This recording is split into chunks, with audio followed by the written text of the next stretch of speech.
In the beginning, God spoke a world into being, and when the light first touched the dark, he did not merely make a sky, a sea, and a garden. He made a human soul and called it good. In a small village, there was a young potter named Elias who spent his days shaping clay by the river. He made bowls for bread, jars for oil, and cups for water. One afternoon, after a market day went badly, Elias sat alone beside his workbench.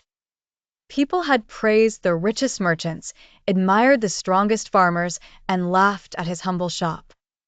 Elias looked at his rough hands and whispered, "What am I worth if no one notices me?"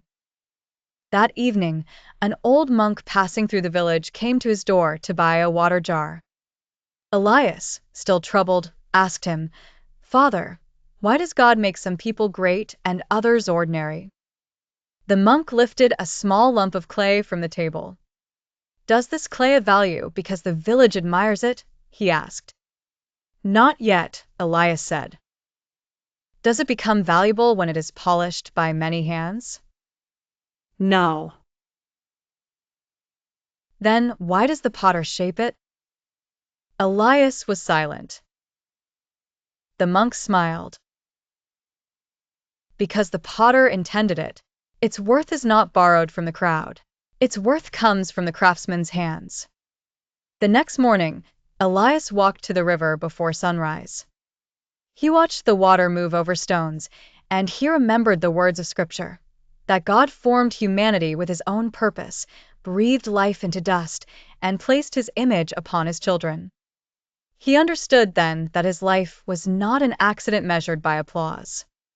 He was made by God, known by God, and called by God. So Elias returned to his workshop with a different heart.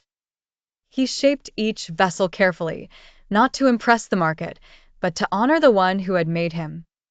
He began to welcome the poor, gifting water jars to widows and bread bowls to hungry families. And when people asked why he worked with such joy, he said, "Because I am myself a work of the Lord's hands."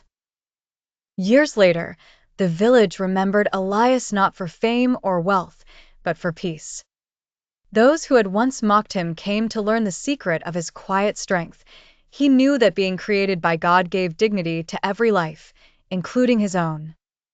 The lesson of the story is this: our worth does not come from popularity, success, money, or appearance, but from the God who created us in his image.